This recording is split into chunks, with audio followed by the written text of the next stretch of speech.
4 बजे की 4 बड़ी खबरों में आपका स्वागत है। मैं हूं आपके साथ रोहित झा। पहली खबर अरविंद केजरीवाल को लेकर है, जहां शराब नीति केस में केजरीवाल की जमानत पर सुप्रीम कोर्ट में सुनवाई हुई। दूसरी खबर सैम पित्रोदा ने राहुल को लेकर जो बयान दिया है उस पर सियासत हो रही है, उसको लेकर है। बीजेपी ने भी अब इस पर चुटकी ली है। तीसरी खबर कोलकाता रेप कांड को लेकर है, जहां पीड़िता के पिता ने पुलिस पर कई गंभीर आरोप लगाए हैं। चौथी खबर है आज टीचर्स डे है, आज शिक्षकों को सम्मानित किया जा रहा है। दिल्ली में आज राष्ट्रपति कई शिक्षकों को सम्मानित करेंगी। तो देखिए, आपको बता रहे हैं वो कौन सी 4 बड़ी खबरें हैं। केजरीवाल की जमानत पर अब सुप्रीम कोर्ट में सुनवाई हुई, साथ ही सैम पित्रोदा ने जो बयान दिया है उसको लेकर अब सियासत हो रही है। कांग्रेस के भीतर भी कई बयानबाजी सामने आई और उसके बाद में अब बीजेपी भी इस पर चुटकी लेते हुए सामने आ रही है। बीजेपी भी अब इस पूरे मामले पर कहीं न कहीं तंज कस रही है।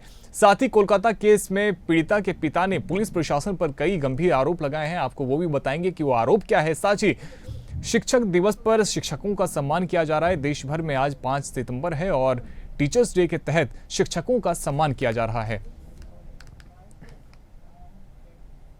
तो दिल्ली शराब नीति केस में गुरुवार को अरविंद केजरीवाल के वकील ने सुप्रीम कोर्ट में कहा कि जमानत नियम और जेल अपवाद है। उन्होंने कहा कि मनीष सिसोदिया को जमानत देते वक्त इसी कोर्ट ने यह बात कही थी। केजरीवाल ने सीबीआई की गिरफ्तारी के खिलाफ और जमानत के लिए याचिका दी है, जिस पर सुप्रीम कोर्ट सुनवाई कर रही है। उनके वकील अभिषेक मनु सिंघवी ने कहा कि केजरीवाल समाज के लिए खतरा नहीं है, उन्हें 2 बार रिलीज भी किया जा चुका है, उन्हें अंतरिम जमानत दी जानी चाहिए। सीबीआई की ओर से assistant solicitor general SV Raju ने कहा कि गिरफ्तारी के मामले में केजरीवाल को पहले ट्रायल कोर्ट जाना चाहिए। सीबीआई ने आरोप लगाया था कि शराब नीति से मिले पैसे से आम आदमी पार्टी को फायदा हुआ है। केजरीवाल शुरू से ही शराब नीति बनाने और लागू करने की साजिश में शामिल थे। सीबीआई का पक्ष additional solicitor general SV Raju रख रहे हैं।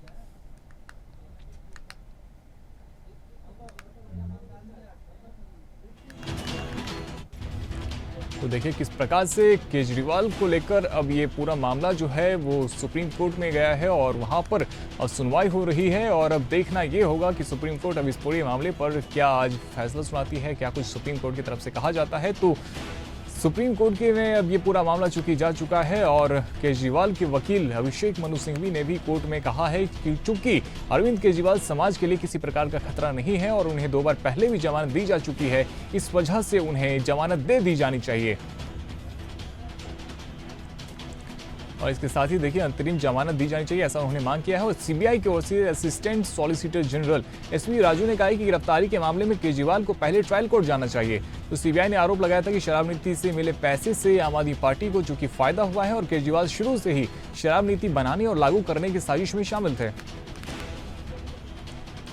हमारे साथ सुप्रीम कोर्ट के अधिवक्ता दीप्ति सिंह जुड़ रही हैं। दीप्ति, देखिए मैं आपसे जानना चाहूंगा कि आज सुप्रीम कोर्ट में जो ये सुनवाई चल रही है उसमें क्या कुछ हो रहा है और क्या कुछ ताजा अपडेट है।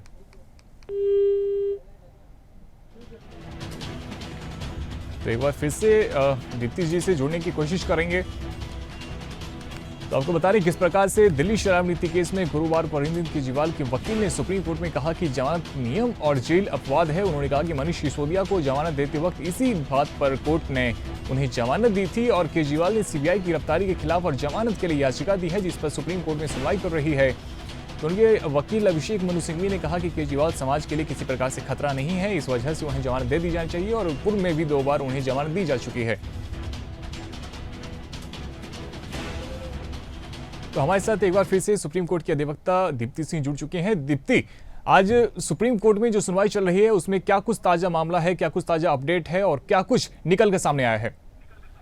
देखिए, पिछले 4 घंटे से तो लगातार बहस चल रही है और बहुत हाई लेवल की बहस चल रही है और सुप्रीम कोर्ट भी बहुत संजीदगी से एक बात पे ध्यान दे रही है, क्योंकि पहले भी इंट्रीम ऑर्डर सुप्रीम कोर्ट से ही उनको मिला था।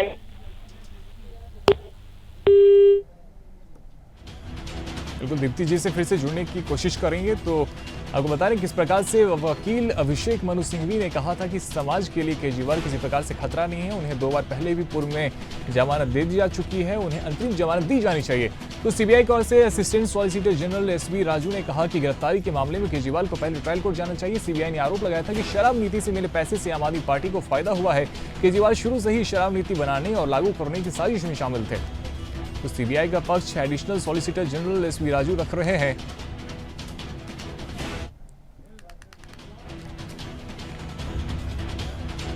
हमारे साथ एक बार फिर से दीप्ति सिंह जी जुड़ चुकी हैं। दीप्ति जी, चूंकि आज सुप्रीम कोर्ट में सुनवाई हो रही है और सीबीआई ने भी कहा है कि इन्हें पहले जो है वो इस पूरे मामले को लेकर जिस प्रकार से देखिए कहीं ना कहीं दोनों ही पक्षों की तरफ से कोशिश की जा रही है कि आज अपने पक्ष को वहां पे मजबूत बनाई जाए, तो क्या कुछ ताजा अपडेट इसमें निकल के आया दीप्ति जी? जी देखिए, सीबीआई का भी कहना है कि 41 का नोटिस जब हमने किया था, 41 का नोटिस, तो इसका मतलब था हम उनको अरेस्ट करना नहीं चाह रहे थे। हम चाह रहे थे कि वो हमें कोऑपरेट करें, लेकिन कहीं ना कहीं बाद में ऐसी कोई बात उलझने आ गई जिससे उनको अरेस्ट करना पड़ा। अब एक अच्छी बात यह है कि अब इनको पहले भी सुप्रीम कोर्ट से इंटरिम बेल मिला हुआ था 21 दिनों का, तो चांसेस बहुत ज्यादा लग रहे हैं कि इनको इस बार बेल मिल जाएगी, क्योंकि जब किसी को इंटरिम बेल मिलता है तो इसका मतलब है कि कहीं ना कहीं कंसीडर किया गया है इनके सिचुएशन को और इनके केस को।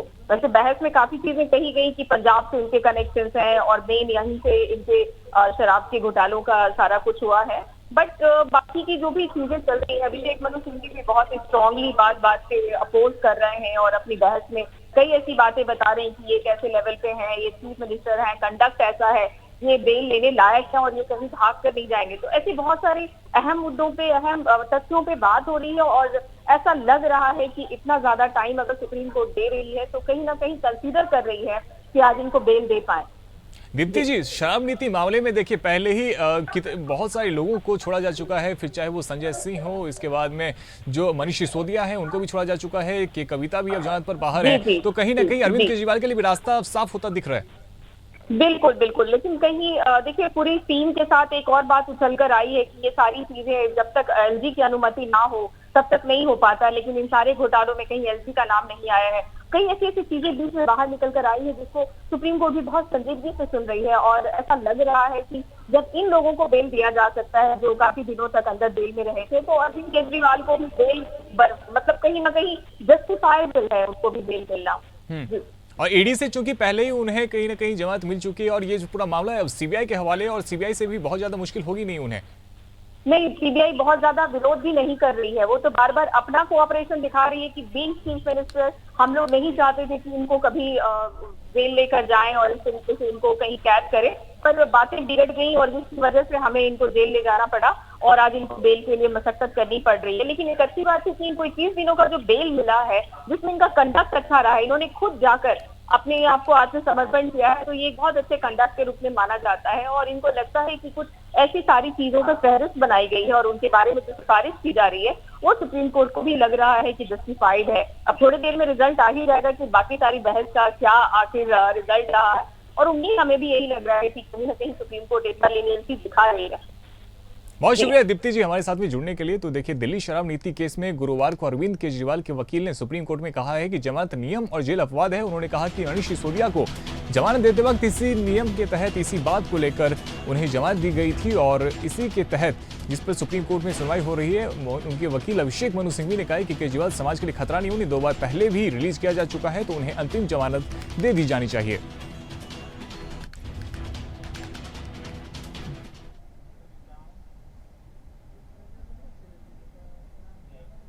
तो अब दूसरी खबर की रुख करते हैं। राहुल गांधी के फ्यूचर में प्रधानमंत्री बनने वाले सैम पित्रोदा के बयान पर भाजपा ने पलटवार किया है।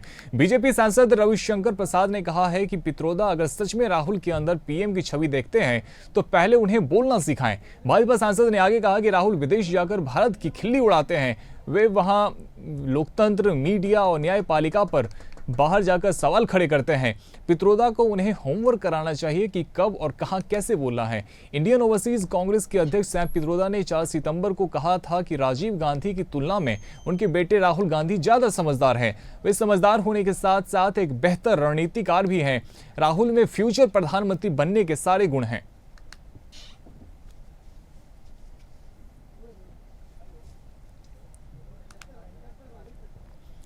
तो देखिए किस प्रकार से सैम पित्रोदा के बयान के बाद कांग्रेस में भी कई तरह की बयानबाजी सामने आई। कांग्रेस में भी कई जगहों पे हमने देखा कि किस प्रकार से इनके बयान का विरोध किया गया। जैसे लक्ष्मण सिंह ने भी एक्स पर पोस्ट किया था और लक्ष्मण सिंह ने लिखा था कि किस प्रकार से सैम पित्रोदा जो बयानबाजी कर रहे हैं वो बेहद गलत है, ये बाप और बेटे में कहीं ना कहीं अंतर पैदा कर रहे हैं। हालांकि उसके बाद में उन्होंने अपने पोस्ट को डिलीट कर दिया था और अब भाजपा की तरफ से भी इस पर बयानबाजी शुरू हो चुकी है। भाजपा भी अब इस पूरे मामले पर कहीं ना कहीं कांग्रेस के खिलाफ जाकर बात कर रही है और कांग्रेस के दिखा रहे हैं आपको किस प्रकार से इस पूरे मामले पर जो राजनीति है वो देखने को मिल रही है। हमारे साथ में आपको बता रहे हैं किस प्रकार से लगातार की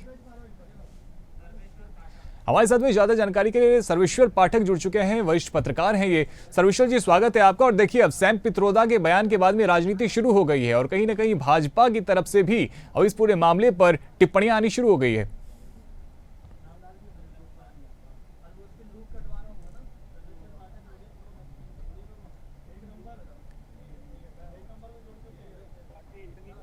पार्टी है कि जब उन्होंने भारतवासियों के बारे में नस्ल भेद की टिप्पणी की थी बीच चुनाव के समय, चुनावी माहौल में जनता को मूर्ख बनाने के लिए राहुल गांधी ने उनका इस्तीफा ले लिया था।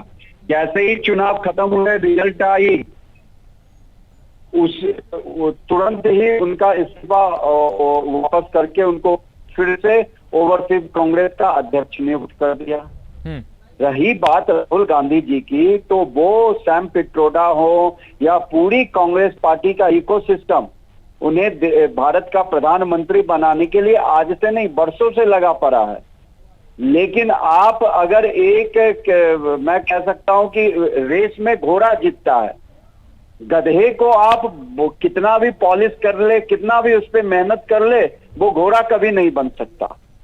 आप राहुल गांधी जी में पहले से अलग एक वो चीज देखने को मिली है, लेकिन उनकी भाषा, मर्यादा, शैली, इस चीज को आपने नोटिस किया है कि एक, चाहे वो अभी कह रहे हैं कि राजीव गांधी जी से तुलना कर रहे हैं, मैं तो कहता हूं राजीव गांधी जी राहुल गांधी से फार फार बेटा और बाप बेटे में कोई तुलना नहीं होती है। बेटा जो होता है, अगर फिर राजीव जी होते तो उनका बेटा उनकी नजर में उनसे अच्छा ही होता। और प्रधानमंत्री बनने के लिए देश के बारे में सोचना पड़ता है। देश के बारे में बाहर में जाके ये नहीं बयान करना पड़ता है कि भारत जो है राज्यों का समूह है, जैसे यूरोपियन यूनियन है, आप लोग अलग अलग हो, वहां पे हम एक समूह है। ऐसे बयानबाजी नहीं किया जा सकता। ये करोड़ रुपए खर्च करके राहुल गांधी की छवि खराब की गई है। सर्वेश्वर जी, सैम पित्रोदा ने कहा है जाते हैं उनके राहुल गांधी की छवि खराब की गई है करके कांग्रेस पार्टी थकती नहीं है। लेकिन है कि राहुल गांधी जी का जो, देखिए आदमी की, अब मुझ में जो मेरे माता पिताओं ने सिखाया, जो मैंने लर्न किया, वो मेरे अंदर से निकल के आएगा। अगर मेरी लिखावट अच्छी होगी तो मैं अच्छा जर्नलिज्म करूंगा, अच्छा लिखूंगा। मेरी बोलने की बात शैली अच्छी होगी तो मैं टीवी पे अच्छा बोलूंगा। मेरे मुंह में कोई जबरदस्ती कोई कुछ करके मेरे पे कितना भी प्रयोग कर ले, अगर मेरी भाषा ही खराब रहेगी तो मैं कैसे अपने आप को अच्छा जर्नलिस्ट साबित करूंगा। वही बात राहुल जी में है।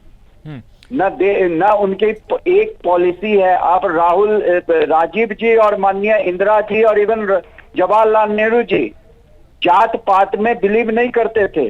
राहुल गांधी जी अभी हमें 2047 में उन्नत भारत और विकसित भारत बनना है, राहुल गांधी जात पात की बात करते हैं, और जब खुद की जात पूछ लो तो कहते हैं कि ये हमारा अपमान कर रहा है। हेलो, हाँ बिल्कुल, और शुक्रिया सर्वेश्वर जी हमारे साथ में जुड़ने के लिए। तो देखिए, राहुल गांधी के फ्यूचर में प्रधानमंत्री बनने वाली सैम पित्रोदा के बयान पर भाजपा ने पलटवार किया है। बीजेपी सांसद रविशंकर प्रसाद ने कहा है कि पित्रोदा अगर सच में राहुल के अंदर पीएम की छवि देखते हैं तो पहले उन्हें बोलना सिखाएं। और भाजपा सांसद ने आगे कहा कि राहुल गांधी विदेश में जाकर भारत की खिल्ली उड़ाते हैं।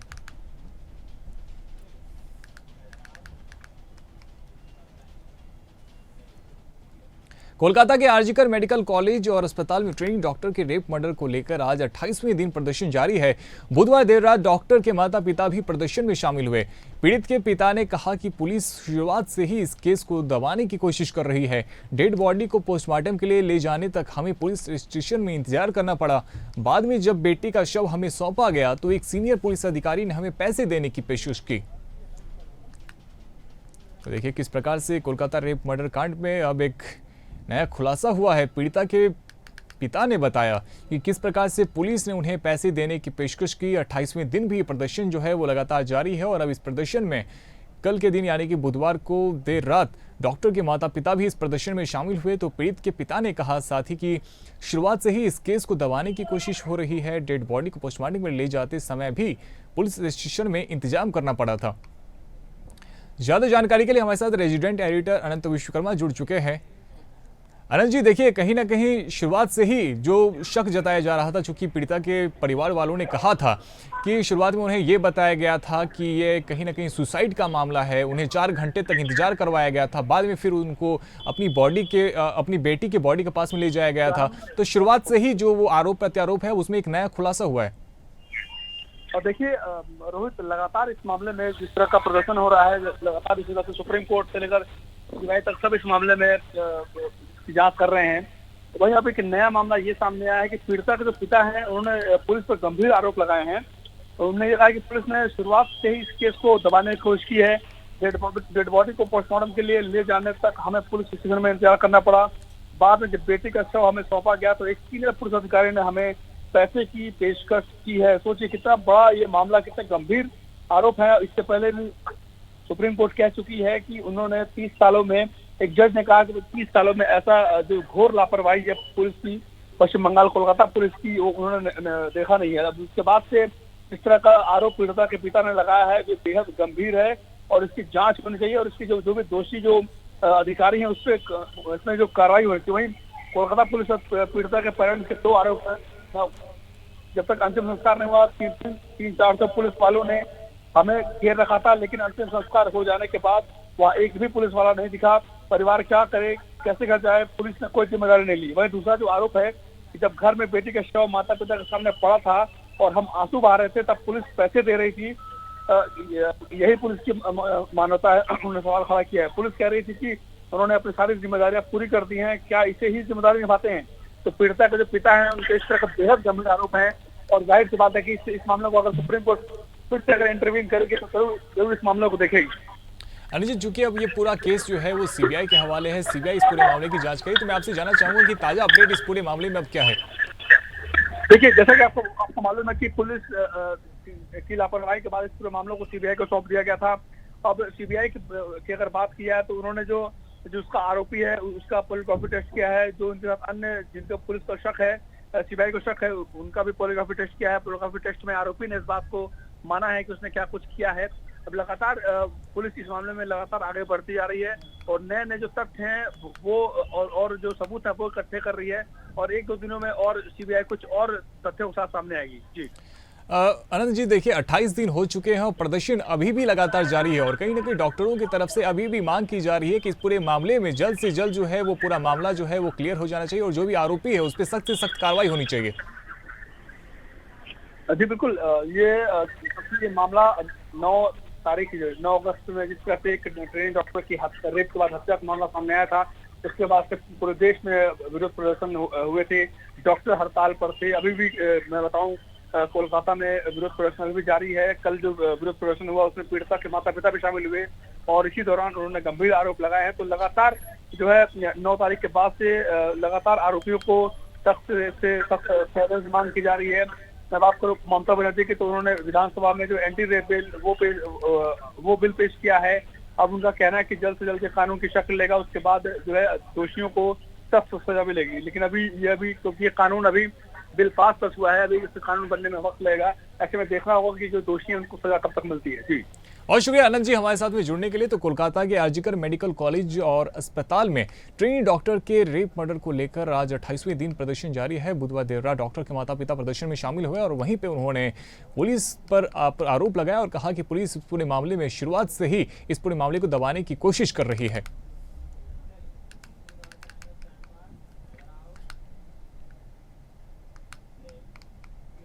शिक्षक दिवस के मौके पर राष्ट्रीय शिक्षक पुरस्कार 2024 के लिए चयनित देश भर के 82 शिक्षकों को राष्ट्रपति द्रौपदी मुर्मू सम्मानित करेंगी। समारोह नई दिल्ली स्थित विज्ञान भवन में आयोजित किया जाएगा। देश में हर साल 5 सितंबर को डॉक्टर सर्वपल्ली राधाकृष्णन की जयंती को राष्ट्रीय शिक्षक दिवस के रूप में मनाया जाता है। इसका मकसद शिक्षकों के अद्वितीय योगदान को सेलिब्रेट करना और उन्हें सम्मानित करना है। राष्ट्रीय शिक्षक पुरस्कार में योग्यता प्रमाण पत्र, 50,000 रुपये का नगद पुरस्कार और एक रजत पदक दिया जाता है। साथ ही पुरस्कार विजेता शिक्षकों को प्रधानमंत्री से बातचीत करने का अवसर भी दिया जाता है। शिक्षा मंत्रालय के स्कूली शिक्षा और साक्षरता विभाग ने इस साल राष्ट्रीय शिक्षक पुरस्कार के लिए 50 शिक्षकों का चयन किया है। ये शिक्षक 28 राज्यों, 3 केंद्र शासित प्रदेशों और 6 संगठनों से हैं। 50 शिक्षकों में 34 पुरुष हैं, 16 महिलाएं हैं, वहीं 2 दिव्यांग और 1 दिव्यांग बच्चों के साथ काम करने वाले शिक्षक हैं। इसके अलावा उच्च शिक्षा विभाग के 16 शिक्षक और कौशल विकास एवं उद्यमिता मंत्रालय के 16 शिक्षकों को भी सम्मानित किया जाएगा।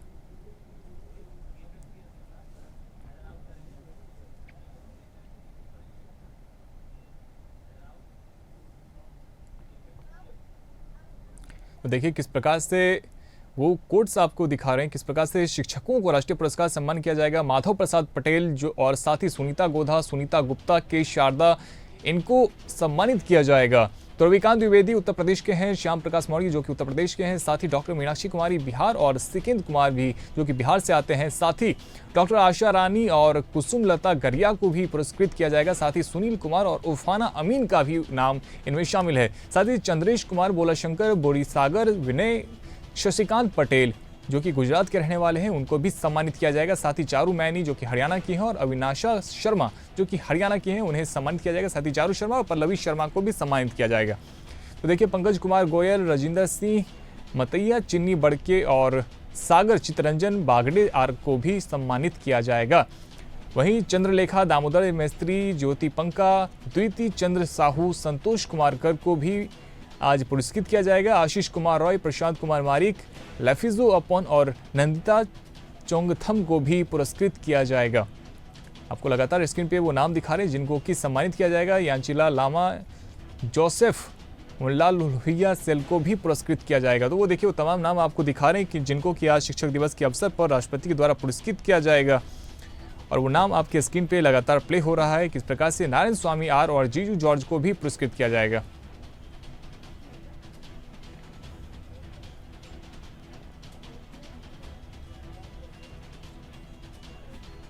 तो फिलहाल मेरे साथ इस बुलेटिन में इतना ही। आप देखते रहिए इंडिया अहेड। धन्यवाद।